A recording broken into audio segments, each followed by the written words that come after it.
everyone. Welcome to the Alternative Tentacles Batcast. My name is Dominic Davi. I am your host.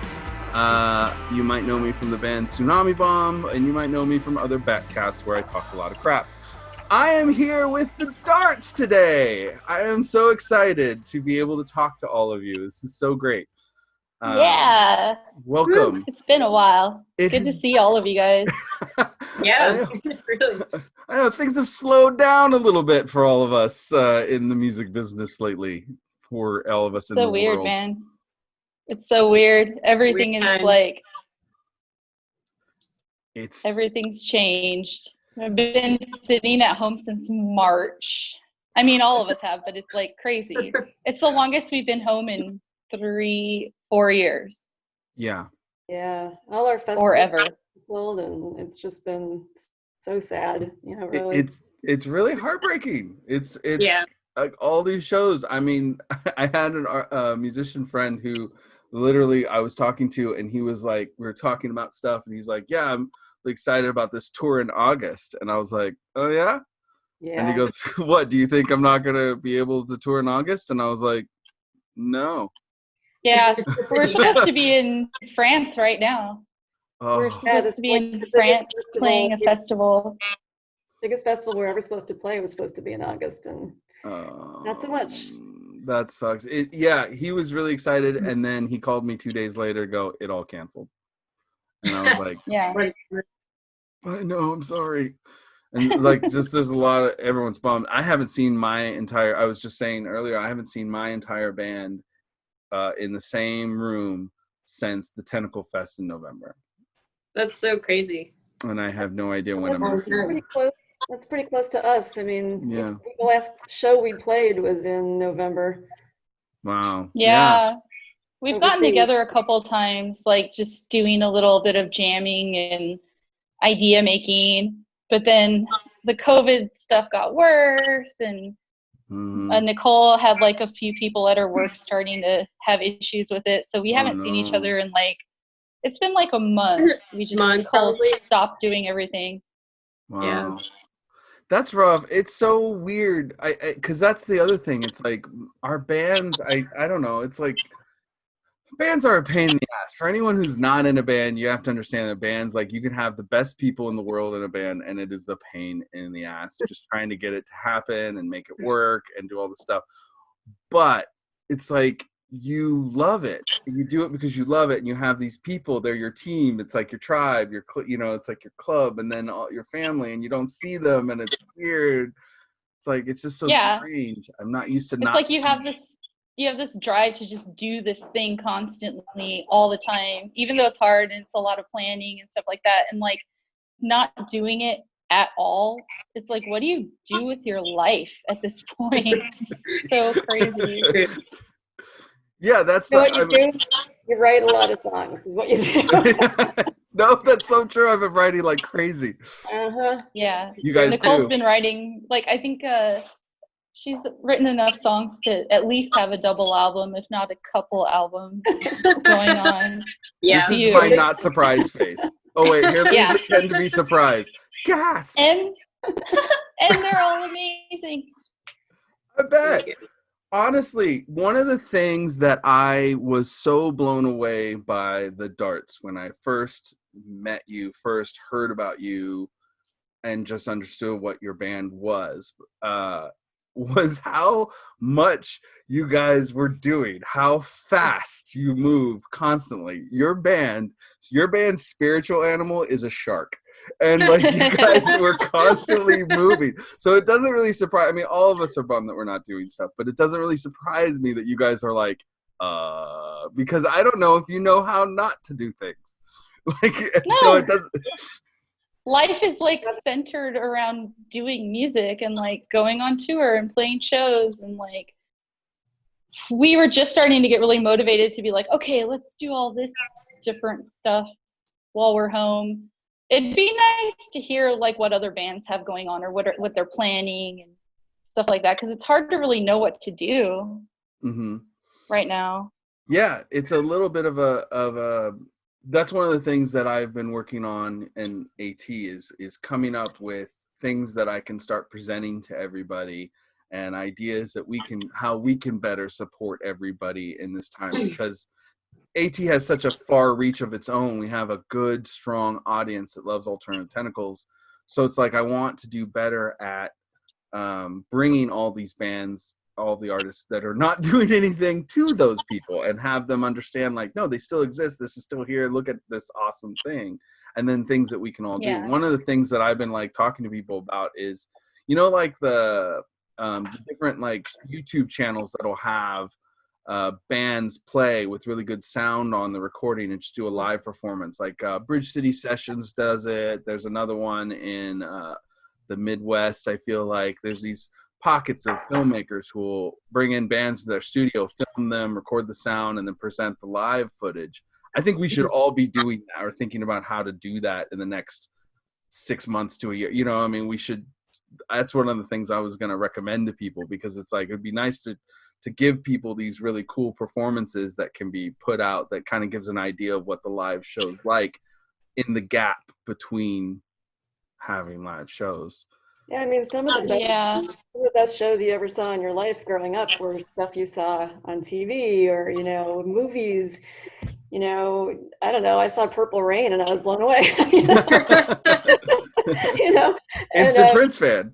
Hey, and I don't know. It changes your world to see stuff like that you could never see otherwise. You could never get to the show anyway.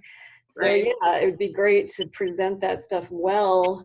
But I still think it's hard during this time to get somebody to put that whole band together and get that whole, filmmaking talent together, and the lighting guy and the sound guy and everything that you need to really present it the way you want to. Right. No, there's challenges. Crappy thing. You want it to be like you're at the show, and it's hard to get that going in this time. I don't know. Yeah, I do I have enjoyed a lot just seeing bands I like, or just like people from bands I like, just randomly playing on the internet, like on their Instagram live or whatever. Like, it's super stripped down, and it's also like a way that you would never ever see them play ever in real life. Mm-hmm. Yeah, different way to hear the song. It's kind of neat. You also don't want to put out a bunch of crap, but it's really neat to just see somebody just playing like really, really stripped down with their phone recording them, like they're at home, like you're at home with them. I like that idea too. Yeah. For the record, we never do any crap, just so you know. No crap, no filler. Yeah.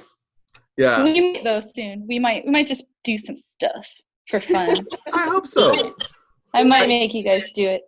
I think right now this is a good time to be creative and make fun content in the way that you can. I think honestly, one thing that I've seen, it's funny, like, and I feel weird to say this being a bass player, but like I was surprised how many bass players did bass playthroughs of their songs. Like, so I put out one and then it got a lot of attention, so I'm going to put out some more. But like people, and then our keyboard player Oubliette, she did a playthrough of a song and people loved it. And so, I don't know, just have fun with it, you guys. You guys are amazing. So I think you can explore the space. There's so much room for activities because we're not doing shows. So it's so strange. Though I have to say, of the four of us, the musician award goes for best background goes to you, Meliza. That is amazing there. You're like, I'm ready. I'm ready and waiting. Oh, actually, you have all your guitar. Where my computer is, but I couldn't get the sound to work, so now I'm just on my phone. Yeah, no, it works. I like the collection behind you. For anyone listening, she has an array of guitars behind her, and she's ready. She's ready for that. Very organized, I see. So that's really good. I know. We try. All those coiled cords. Look at all the chords. They're all perfectly rolled up and stuff. Like, who does that? Up, pedals in front of the guitar rack. I'm living your organization right there. My stuff is like crammed in my closet, all inventory cases. I'm a little OCD, so. So let me start by, for people listening to us, to give them some context. can you tell me a little bit about how, I know this is such a typical question, there's so many interviews that they can find this on, but for the record, how did the Darts get started? Because you all are incredible musicians in other bands, and I have now gone back through your guys' discography, so I'm a little aware of all the bands you guys have played in. But I mean, for instance, Jello was a huge fan of your old band, Nicole, the Love Me Nuts. Yeah, and Christina was in that Christina band was too, in that actually. band too. So, Christina was in that's that how band too. Christina I had to and I point the met. right way. Yeah. Every now and then I was in that band. Yeah. She was in it on and off when she felt like it. So how did the Yeah. shift go from the things that you guys were doing, the on and off playing, and the other bands? Like, what created the Darts? We were in the Love Me Nots, and things were just, we were in the Love Me Nots. That was a band that toured incessantly for like 12, 13 years, nonstop. And I don't know, we just got tired of the boys. they were just whiny by the end. No, I mean, but they were. But anyway, That was really like we had a huge drive to want to be in a band with all women and just like try to feel that like lady energy going on, but like have girls that could actually like really rock out.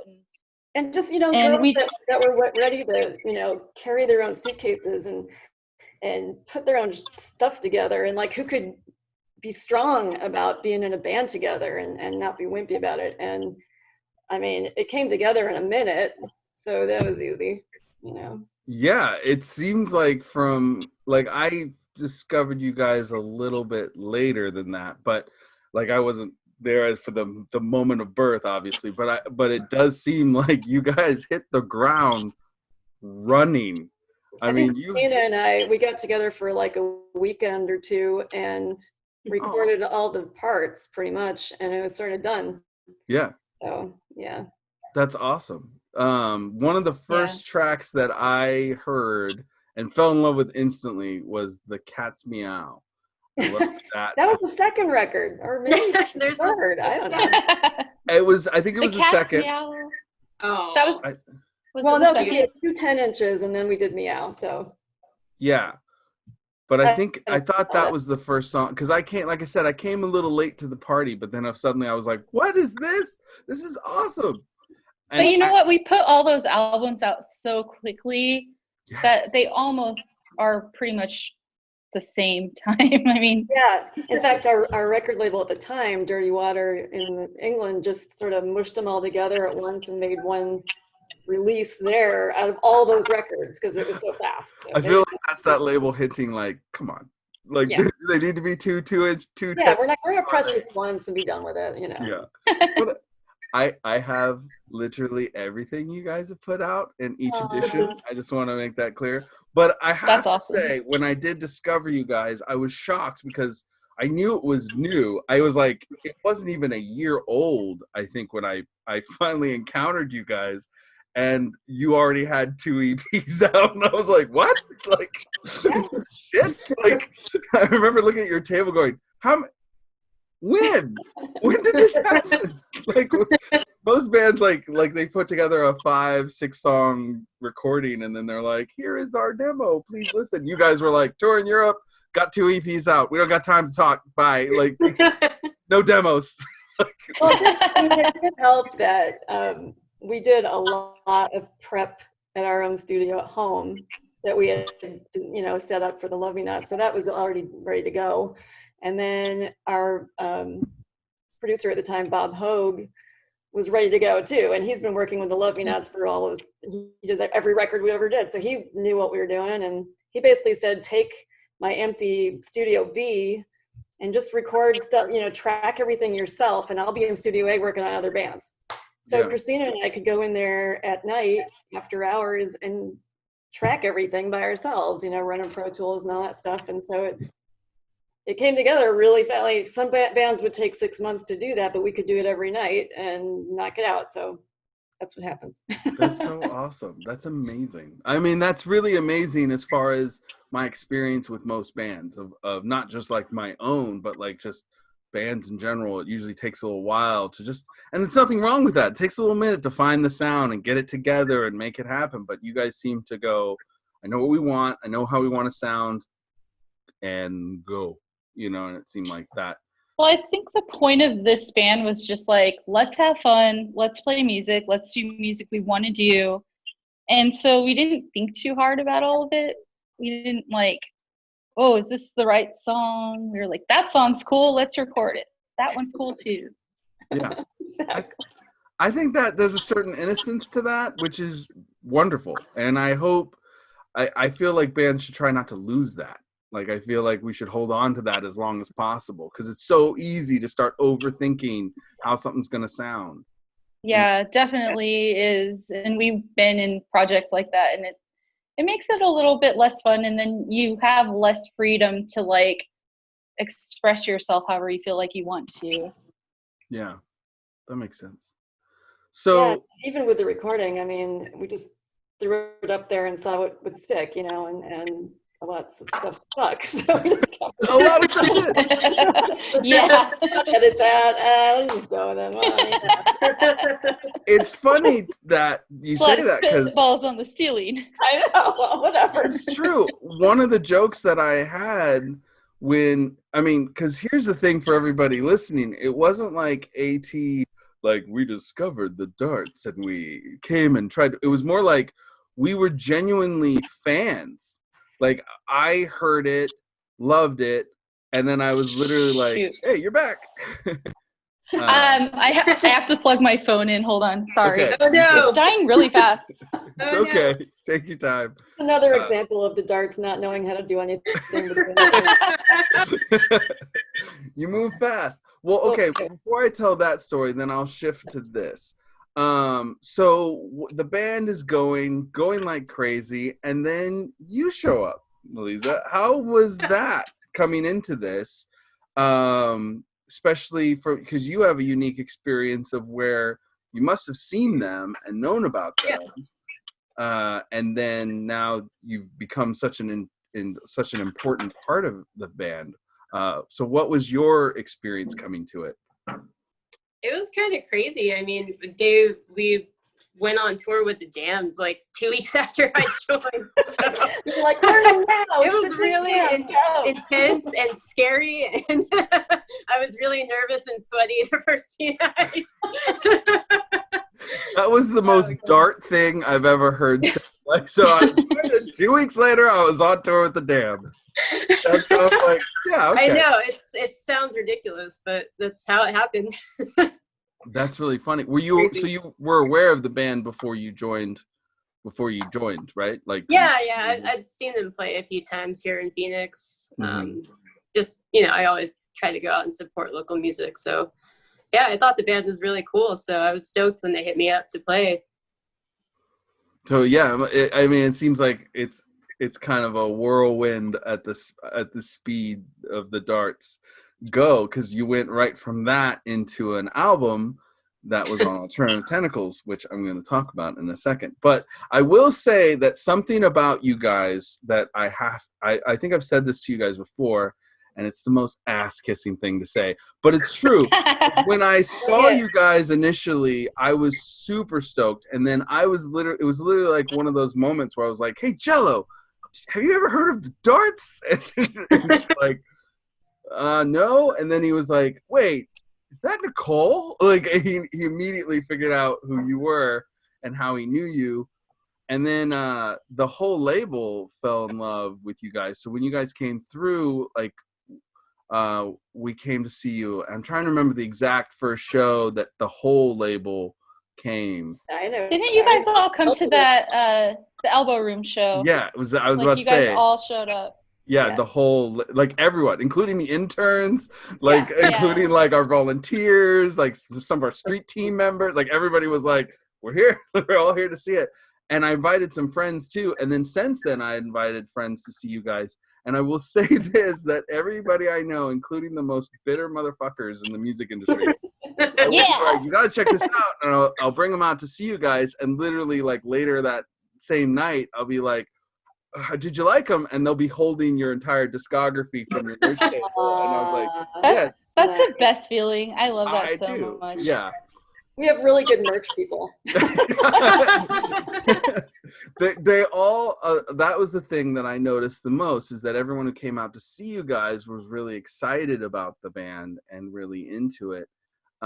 So they would all buy everything, and you know, like guys, girls, anybody, it didn't matter, like everybody was super into it. And so that was really exciting, which kind of led us to kind of go like, I kind of got to this point where I was telling Jello and everyone's like, look, I know we probably can't sign them because they got their own thing, but maybe they'll let us do a 7-inch so we could just talk about them. I remember that.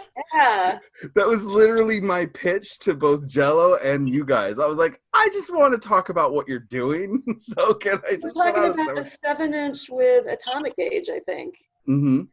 Early on Atom at Age. that show. Atom Age. Yeah. Right. Yeah. At that show, we were talking about that with Jello, and then I don't know, it just turned into a lot more really fast. Yeah, it was so funny because and then Jello and I got in a massive fight about what songs to put on the 7-inch before we talked to you guys about the recommendation, and I lost. But I loved the songs. It was like, but we were arguing about which, and then I was like, well, can't we ask them to put 4? Can't we do a 4-song 7-inch? And the 7-inch we're talking about. I'm glad that you guys chose. It's hard to choose. It's hard, yeah. You sent us a bunch. It was and so the songs that were chosen were Subsonic, right? Subsonic Bullet? Subsonic Dream. Subsonic Dream and Bullet. Yeah, those two. And they were great. Like, I love the song. I think actually we got to a point where it was like we both agreed, because there was another song I really wanted, but it ended up on the album. So I won in the end anyway. So Awesome. Awesome. Don't Hold My Hand is the one I was really arguing for the that was Jello came back on that one a lot too, yeah. I was like, I wanted that on the 7-inch too, and so that's how that came about. But it was just, that was behind the scenes. But I was so excited when we got to do that 7-inch with you guys, because like I said, we just wanted to talk about it. Like, I just wanted to like go, the Darts are going over here, and now I get to say stuff about it, you know. So. I was so excited to get that 7-inch with the big AT logo on one side of it. I was like, yes, so cool. It really was an exciting thing for me, because it was the first time I got to bring a band in, which I was like, I love this. Like, I want to do something with them. And then had Jello and everyone go, yes. And even Jello were like, yeah, I like it too. So it was really kind of fun. That's awesome. I remember at that show that you guys all came to at the Elbow Room, somebody was playing, I think it was like Atom Age played before us, and I was standing in front of them talking to Jello, and he's like, I don't know about this new band. I really like the Love Me Not a lot, and you know, I don't know why you guys stopped doing that. And I was like, this band's better. You have to hear it. You're gonna like it better. He's like, we'll see about that, you know. And then we got done, and the first thing he said to me was like, yeah, you're right. This is really good. And I was like, yes. He gets excited, and he's also, as you guys know, brutally honest. Oh, like, yeah. Yes. He reads the band. Like, the library is open when Jello is around music. He has no qualms about like really cutting to it when it comes to like even the bands, especially the bands on the label and the bands he loves. He'll come up with these descriptions that make you go like, dude, is that a compliment? I appreciate that. I like that. I like honesty in somebody telling you, you know, like, I don't like that, or this is really good, because when they like it, it's a huge deal. And then you can also like take a lot from their criticism too. Yeah. You know, it's not like most people, they're like, oh, that was good. Like, okay, that's cool. It was crazy that like before we put out the AT record, it was like 2 nights before Christmas, and I'm having dinner with my whole family, you know, and holidays. And my phone rings, and it says Jello Biafra. So I run outside to talk on the phone to Jello Biafra, of all people, and he talks my ear off for like an hour, telling me how the vocals on Don't Hold My Hand need to be produced a little bit differently. They're a little too raw. Maybe we just sweeten them. Oh my gosh. And I was like, it was earth shattering and kind of awesome at the same time. And I hung up and I was just like, what was that? You know? Yeah. And it turned out we did it his way, and I'm really glad we did. But yeah, he knows his stuff. Yeah, he does. I mean, it's interesting how he will deliver it, because like, tell a story of my band's interaction with him, where we came off stage the first time he saw us perform, and he's like, I love that. And I was like, good. And he goes, yeah.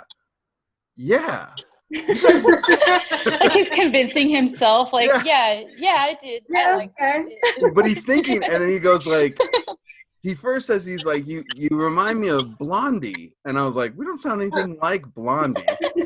But he's like, yeah, but you got this like quality. He goes this, and he starts going like, you should listen to their album and really think about that as you move forward. And the whole band's initial reaction is like, oh, good, another comparison to a woman singer. You know, like, Yeah. okay. But then we walked away, and I was like, wait a minute, he knows them. That's true, yeah. He knows them, and he's watched them perform.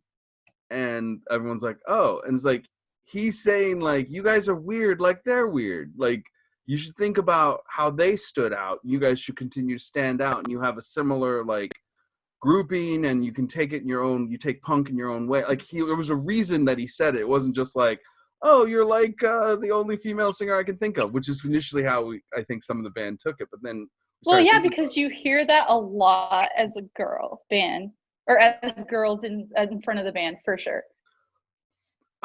Honestly, I mean, I didn't understand some of the weird shit that women musicians encounter at all until I was in a band 24/7 with women in it, and You're in a girl band. You're in a girl band. Oh, I had a major punk rock record label say they didn't want to sign us because they don't sign girl bands. Wow. And I was Wow. like, well, That's crazy. I have a penis. Does that count for anything? Your penis is overshadowed by the women. By the vaginas in the band? I was By like, all okay. the vaginas in the front of the band. But it was stuff I didn't notice. I mean, I didn't notice certain things that just sort of come out, like the automatic comparison to any other woman singer that somebody couldn't think of. It just happens. They don't compare you to a male-fronted band. They compare you to a female-fronted band of some sort. That's where their mind goes. It's just sort of a subtle thing that people don't even notice. I didn't even think about that stuff. I had somebody ask me in an interview once, like, why is all your bands weird singers? And I was like, do you mean women? Weird singers? That's a weird question. Alien. That was a real question. I was like, do you mean women? Like, is that what you mean by weird singers? Like, and they're like, well, no, I mean, just some comment. I was like, women? Yeah. So. World. You guys sound like the Bangles. You guys sound like Gaga. Yeah, I bet there's some annoying comparisons that come at you guys. I don't know. I see Joe and Jet a lot, which is awesome. You're like, I don't mind that. I'll take it. Yeah. Well, I think it's because you guys look exactly alike. Yeah. Like in a lot of I don't pictures know. on stage. Totally look Well, like like when we actually got to play with her and you like were standing next to her, I was like, wow, they're like exactly the same person. Yeah. Almost. Maybe. It's so weird. Yep. Do you hear that sound? That's 1,000 keyboards Googling you guys right now to check that. That sound is everybody going as they look that up. I feel like you guys have fans that are very passionate. It's there's not a lot of like, there's not a lot of darts. Meh. It's like, I love the darts. It's like, it's like people get really passionate about your band. I mean, do you feel That's pretty awesome. I love it. Yeah. I think it's really cool. Yeah. That I felt like from the beginning was, I don't want to apologize for being female. I don't want to dress like a guy or talk like a guy or, compete for the same shows as I just want to, I want to be who I am, I like wearing a slip on stage. It's comfortable. I like being barefoot. It's comfortable. You know, that's what I do. And, you know, if somebody doesn't like it or wants to make fun of it, so what, you know? And I think that was the philosophy of the whole thing coming out of the gate. It's just, you know. Rule number 1 for our band was there are no rules. No rules. Yep. Then we had to add a couple rules throughout like touring and dealing with life and people. But for the most part, we try to stick to, at least musically, like, there's no rules. Right. We want to have fun. Yeah, you know, I mean, there's songs that don't fit on the records, you know, and they don't fit into a niche, you know, and we do them anyway, because why not? We like them. So what? When you were putting together I Like You But Not Like That, the album on Alternative Tentacles, which, by the way, is my favorite title on the label. Awesome. And I knew it was great, too, when I saw reactions of particular dudes and of women to that title. And I was like, Jello and I thought it was awesome. We were like, both like, that's great. That's perfect. But what was the mindset that you guys went in when you were writing it? Did you just approach it as like anything goes, like you said there, like there was no rules, you just tried to see what stick, or was there a mindset or any sort of theme that you were going for when you approached the album? And this is individually for each of you, because each of you would approach your instrument in your own way, I'm sure.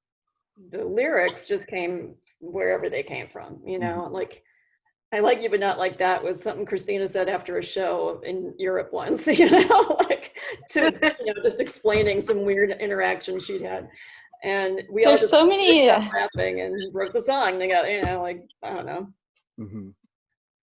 There's so many meanings for that title. It can go a lot of ways for sure. Like it's a good like step back. You know, like there's a lot there that I could see. I just realized I had a light in this room, by the way. Yeah, I know. Sure, a little bit more lit. Sorry, I'm like used to living in the dark. Live it, you know. Sun. I don't know if we mentioned that. But, you can take the goth. You can take the girl out of the goth. You can't take the goth out of the girl. No. Like, you know, you're there. But I turned the light on for you guys. it's good. You gotta finish it before she melts. There we go. Okay, so let me ask this: what's a song on that album that really stands out for you still, even after all this time of it being out? One that it goes right to your heart. I forgot what's on. I think "Love You to Death" is my favorite. My favorite song that we've ever done. Ever. I was going to say "Love You to Death" too. Yeah, that's a good one. I gotta stick with that too. It's something about it just it's so much more intense than anything else this band has done, just emotionally. It's just, I don't know, it slithers a little bit more. I like it. It's a very cool song. Like it's really, and its scope, I noticed, and that scope, I don't know how to put this into words, but like the scope of the song feels wide. It feels like you're out. Like when your video for the song, which I think we'll play the song for people on the podcast, for people on YouTube, they'll see the video. But I just think it was such a perfect setting for you to be on a beach at night, like that. Right? Yeah, that's where it is. I'm not wrong. I'm like, it's that's the beach at night with the fire and the wind. Yeah, it felt very appropriate. It felt very like a perfect setting. That or just driving through the night in the desert, I think would have been that's the perfect soundtrack for. Or, you know, sure. or preparing to kill somebody on a TV show on Netflix. Yeah, that worked out really well too. I thought that worked. So we're gonna play the song. Blinders. We're gonna play, but then I want to hear about how the Peaky Blinders thing came about, because that's awesome. All right, so here is "Love You to Death" by the DARTS.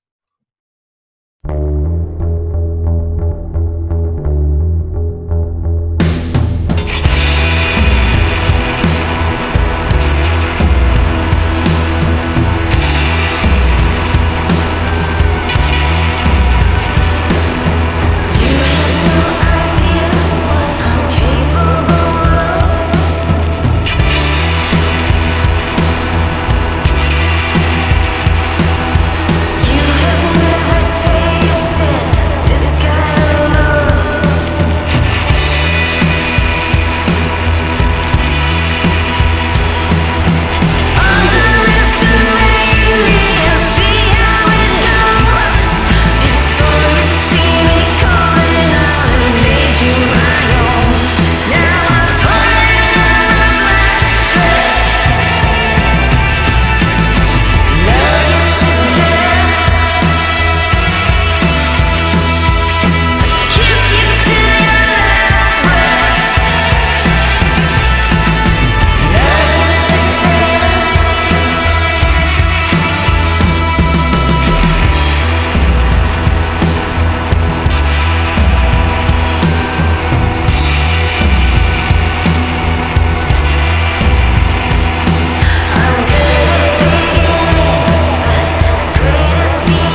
And now we're back. What a great song.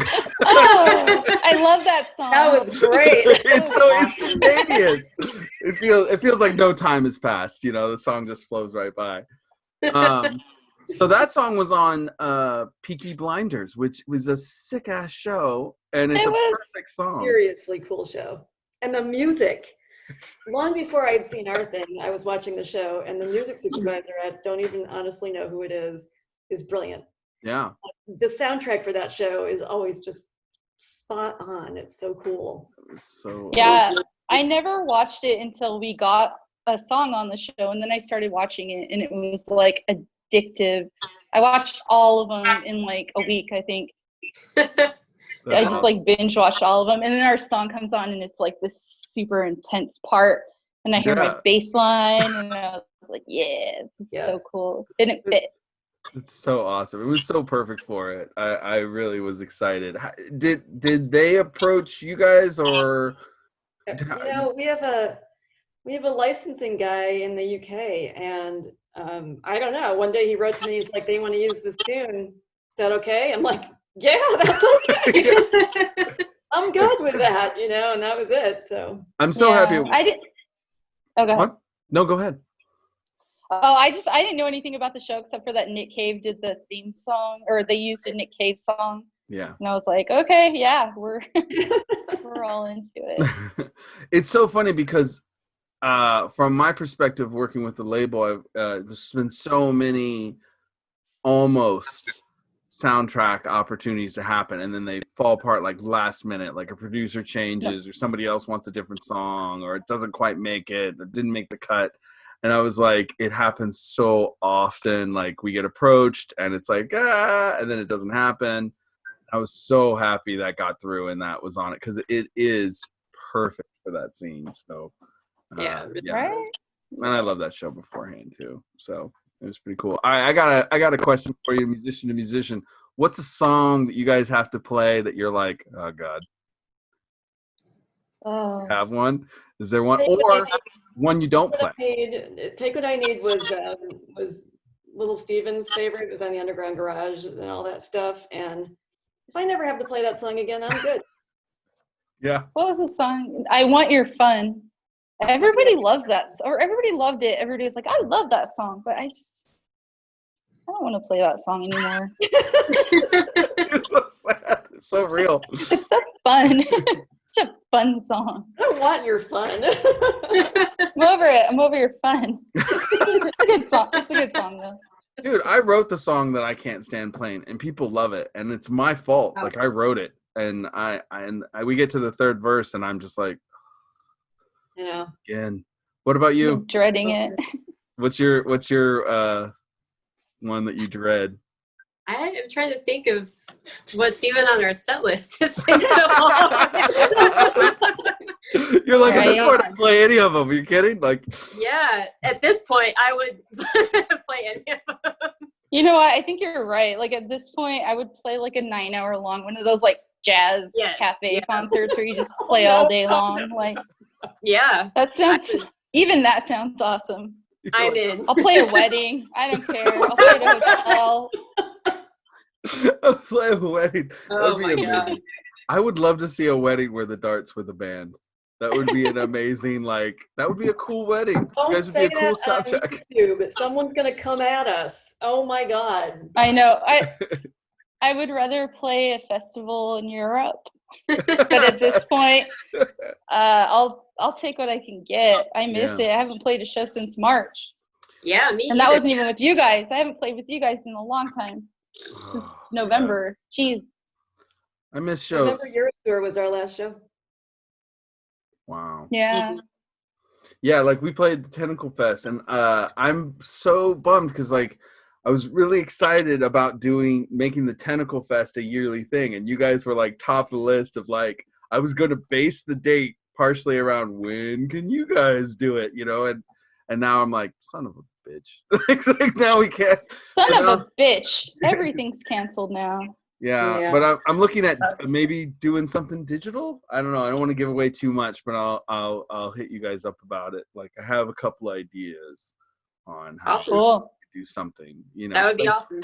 I do want it to continue. I do want that to be a thing that can grow. Because one of the things that I found when I was hired by Alternative Tentacles is I really wanted to bring the bands together more. Because we're also, Alternative Tentacles is represented so much by Jello Biafra's very wide taste. You know, so all the bands are kind of unique and interesting in their own light. So I'm trying to find ways to make interesting, unique shows that involve them more often, you know. So yeah, I think that's a good idea. Just like, especially right now when we're all sitting at home, you know, just to get to know each other more and be like a little label family and bounce ideas off of each other and stuff. Like I would love to do something like that. I think that's a great idea. yeah, I've been talking to a lot of the bands and everybody kind of feels the same. Everyone's like, I want to get to know everybody else. Like, yeah, that'd be awesome. So we're going to be working on that. But Awesome. Sweet. yeah, I'm pretty excited about it. I have to say, I have a question. I really enjoyed the hell out of the breakup makeup video. What's the story behind that? Because that was Oh boy. and I do believe your producer is the guy in the video. Isn't he? That's Bob, right? That's Okay. Bob. Yeah, Bob and his wife, they're like the perfect fighting 60s couple ever. It was They actually good. really fought in the video, and it was not really, but like it sounded legit, like in real Yeah. life. It was awesome. They had a blast, and he wears like vintage, you know, new old stock underwear. You know, like the dude is Yeah. 100% 1940s through 1960. And so this was easy. We were like, we want that vibe where it's like an old home movie, Uh-huh. really old home movie where people are going back and forth. And he just was into it from the first minute. He had the car, he had the clothes, she had the, you know, it was easy. And yeah, we shot it in an empty house, and we shot it on a We shot it phone. in Nicole's house and in an empty house, Mhm. and it was a fun video to So, make. like, I love fun. making videos. It was is really the first time I ever saw you in white. All of you. Yeah. Yeah, That's true. that's true. That was a hard decision to get make. Christina to wear white. A lot. That I was, like the fact that two of you are like, ha ha ha, yes, that's right. And then one of you, and I won't name who, is like, that was really difficult. That was very difficult to wear all white. I'm not gonna lie to you. I wasn't into the idea, but I think it looked cool. It ended up really cool. It did. It looked really cool. And now there's pictures on the internet of me wearing a white dress. So that's cool.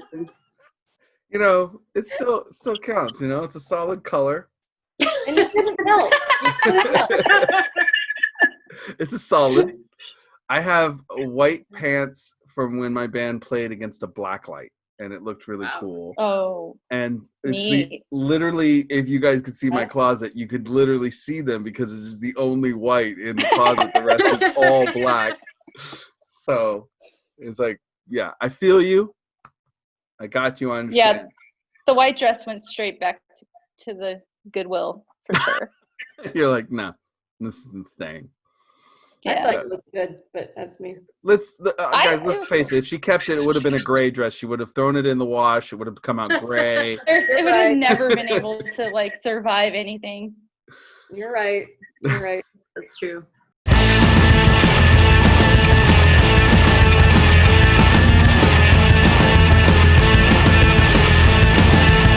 Let's do the first kiss one more time. Let's both enjoy until the next big fight. We don't talk until our bets kick in. We're gonna have the best night. Let's break up again. Let's make up and then let's break up again.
So you guys have been writing a lot right now. You said, what you I heard something like you could a double album worth of material. That's amazing. Yeah, get ready for that one, Dom. Start saving up. Yes, put that Save together. the pennies.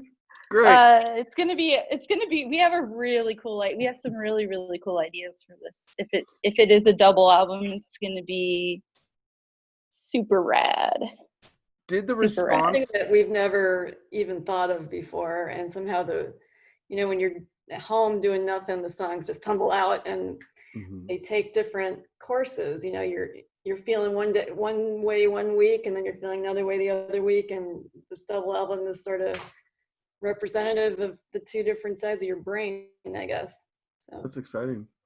The did the last album, how the last album was received and the songs received, did that affect what you guys have focused on, or is it still like no rules? Not at all. No, reception didn't matter. I think what mattered was what struck us as we listened to the old records, like, that, like we were just saying, we really like Love You to Death. Maybe that's an inspiration for some more stuff coming up, and it was more like what we thought, but it leads you down all these other paths, when you start thinking like that. So I wouldn't say there's any direct correlation. Mm-hmm. That's awesome. Do you think, so if you had to give people some hints that are really passionate about your band, because what adjectives would you use to describe the directions that some of these songs are taking? It's gonna be like as above, so below, or like darkness and light. Okay, I got you.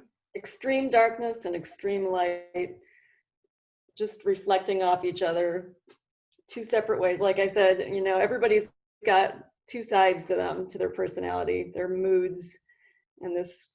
It's like the Jekyll and Hyde album, double album.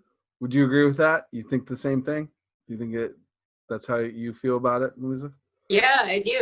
Some of my favorite songs so far are on this new record, so I'm really stoked for it to come out. Do you feel a little bit more confident with this record? I mean, not that you weren't confident on the last, but I mean, has there been any evolution for you as in your playing and in your approach to it, or were you like, "Fuck this, I'm on this horse from the very beginning"? Then. Yeah, I think so. I mean, we're always trying to evolve and become better players. So I would hope that there is some growth here happening on my end, and we'll see how it turns out. I'm excited awesome. for it. I will say, for people who don't understand, like for people who haven't been listening and for people who have, one of the things that is really fascinating and I've enjoyed is that you guys come off as a very dark band, which works with my aesthetic, of course. I really love that about you guys. But you're not afraid to be joyous. You guys will literally write these songs that are just like, I don't know how else to describe them other than joyous compared. Like, well, you can write a song like Love You to Death, but Breakup Makeup is pretty fun, really lighthearted. Like you'll write like My Heart is a Graveyard, but you'll also write New Boy. So I mean, it's just like you really range in these, like you're really good at creating this dark aspect of your band. There's like some hope in the darkness sometimes. There's a little tiny pinpoint of light coming through. Mm-hmm. No, we're not all that dark. You know what it reminds me of is being in the van together on tour, and you know how it is when you're on tour and it's sort of like you're tired and you've been driving forever and everyone's sort of mopey. There's one side of that, Mm-hmm. Then all of a sudden somebody makes some comment and everybody starts bursting out laughing, and because we're so giddy by then, you're just and so I think that's how our music is. It's like sort of mopey, and then there's these laughs of like I don't know. I get it. Oh, yeah, completely. I get that. That makes a lot of sense to me. Laughs are like the gas station stops. the gas station stops that turn into an hour long. Like, I'm gonna look at everything in every aisle Every bad souvenir for an hour. People are like, we gotta go. You're like, I'm still looking for the right candy. I'm Like, buying I'm not ready to sit lollipops. down Hang again. What is your I tour? need the perfect chip. There it is. What is your tour? What's your tour snacks? There's something that nobody knows. Ooh. What's your go-to? The weird chips in Europe, like all the weird flavors of chips they have, like mustard pickle and like bolagnese. These are like Lays. The Ruffles, and these are the flavors they offer you. Yeah. Like chicken soup. It's fantastic. Yeah. Why don't they do that here? Why don't we get those? I don't know. Right? The ketchup flavored ones are amazing. My Oh girlfriend. my god, ketchup Pringles. Those are amazing. They're My amazing. girlfriend just got sent to her Mountain Dew Pringles or chips. I don't know which, but like some chip that's a Mountain Dew flavor. And I was like, from That another sounds country. And I'm like, I would try that. I don't know. It sounds terrible. dude, I don't know, try but anything. ketchup Pringles sounded gross too, and they were amazing. Really? Okay. They were so good. They're really good. But, you know, domestically, I will compliment Christina because when she's driving, she'll set up this whole like console buffet. Snack bar. Like hummus and carrots and celery and a cheese board and like, meats. like I want to sit in the passenger seat too. Like Yeah. Great. So yeah. That's awesome. Okay, that's good to great when know. she leaves the broccoli in the car overnight. That's the only thing. But everything else is Yeah, everybody always gets mad at me about the broccoli in the van. that's Who's the driver? Who's the main driver then? Is that you, Christina? Yeah, I love driving. It's like the worst torture ever for me to like sit in the back of a tour van. I'll go crazy. I can't handle it. Really? So, because we in our band, it's Gabe, our drummer, and he will drive from dawn to sunset, and then that's it. But he won't sit it's him. He doesn't want to sit in the back. But then when it's dark, he doesn't want to drive, and someone else has to take over.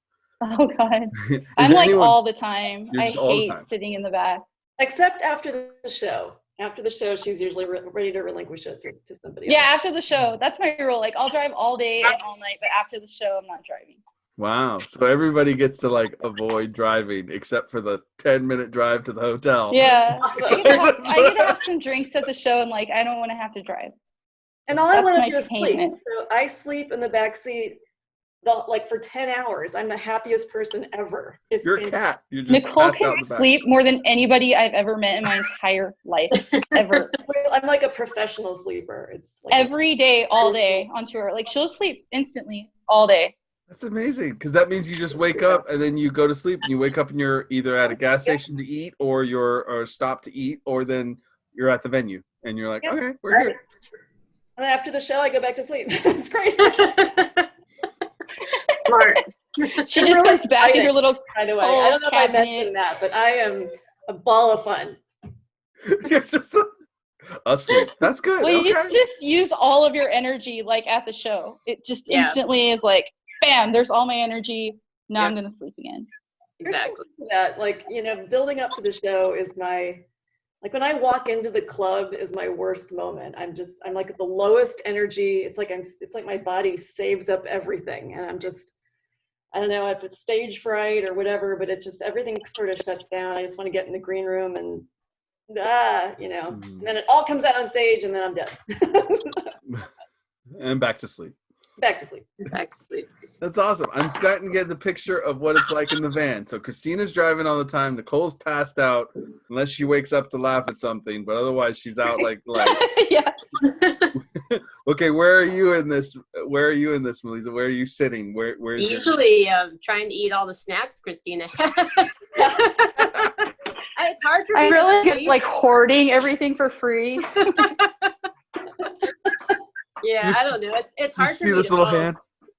Yeah, exactly. Yeah. Or you'll think she's asleep, but she'll join a conversation every once in a while and just like laugh for a minute and go back into her own land, her own backseat land. When we play in Europe, we have this rider and it's hilarious because there's a zillion things on it. And so Christina's really good at the end of the show. Whatever's left over, they're like, take it home, take it home. She takes literally everything. That's true. Yeah, dude. Hotel, it's like this huge spread, and everybody's in there eating. And I'm not working for like the whole tour. I mean, like, I'll take all the free stuff I can manage. That works out. Maybe it's a bass player thing because I am the person that goes like, okay, this is ours, we're taking all of this. All right, thank you. Yeah. Yeah. So Then we get back to the hotel and everybody's like, I'm starving, and then we have like a buffet. Yeah, pretty with awesome. like peanut butter and jelly and chips and weird candies and dude, that's something I can all say kinds that of nobody random knows. stuff. Sometimes people forget that at shows they're almost like weddings. You don't get to eat; they go by really fast. Everyone else is eating. Yeah. And Do you guys want to see something really cool that's in my kitchen right now? What's in your kitchen right now? Okay, this Winston Smith drew this of me and Nicole on Halloween while we were playing opening for The Damned. That I didn't know he did that. That's amazing. That's so Dude, rad, you right? put it up. That's so cool. He walked up to me. He's like, I sketched you while you were playing. And I was like, ooh, can I see it? And he was like, here it is. And he's like, here, I'm going to give it to you. And it's like literally the best gift I've ever gotten from anybody ever in my life. It's so cool. He's so awesome. That's for anyone He's so for listening rad. on the podcast. We're gonna have this up on YouTube so you can see what the drawing looks like. The Winston original. I once drew on a placemat, and he was drawing on a placemat in a restaurant, and we traded placemats. So, Oh, that's so rad. yeah, he wanted mine, and I drew like a crazy dinosaur, and then he drew like all these crazy like little geometric designs, and some the Dead Kennedy logo ish, and other stuff, and we signed both. Dude, that's an awesome exchange. Yeah, That's so neat. I feel like I lucked out as far as the monetary worth. I think I won. I think you did well. Dude, yeah. But You know what? Your art is really rad, Dom. Thanks. I wouldn't discount that. You make some cool stuff for Thank you. sure. I appreciate that. I'm gonna leave that compliment in the show. Yeah, leave that in there. I really want am not everyone lying. to hear that. No, thank you. That means a lot. I'm Well deserved. trying to draw more. I've been working on like a comic book forever, and it's taking forever, and so it means that I don't show as much art. And now I'm like, I only have so much time. But yeah, but thank you. It means a lot. But yeah, guys, it's been wonderful talking to all of you about this, about everything. I just wanted to spend some time chatting with you guys. Thank you so much for making time for it. Yeah, thanks. Yeah, thanks Yeah. for having us. That's awesome. You are constantly on the soundtrack at AT. Like literally, we don't take your disc out. It's always in it. We listen to it all the time. So Sweet. for real. Rad. But yeah, is there anything more that anything you guys would like to add before we go? And which song should we go out on? Oh, God. I don't know. You have to pick one. Probably the cat's meow, because that's There what you we like. go. Yeah, that's how I. Oh, yeah, that's that's a cool one of the one. first. Yeah, I mean, it's kind of got that bass line, so I imagine that might be why I really keyed on that one. So But glad. but yeah, for everyone listening, everybody should check out the Darts. You can find them on any streaming service. For God's sakes, between us and Dirty Water UK, we make sure that they're on everything, so you can find them. Just search the Darts US would be a good way to find them directly, and buy their records. It's awesome. It's worth having. We have some. And we even have some of the Dirty Water records. I just ordered a bunch more, and he sent a bunch more. Yeah, I hit him up all the time. Yeah, Sweet. Dirty Water and us send records back and forth. Christina doesn't even have a copy of most of this. I don't have almost all of our albums because I What? keep giving them away to everybody. So Dude, Yeah. you're worse than Jello. I sent him like 25 records of everything, and then he's like, I don't have one for myself. I was like, what are you doing with them? I'm like, just pull one out. What do you need? I keep meaning to. I don't know. Tell me what you know need. I think Nicole gave me a stack. I'll let you know. What I need.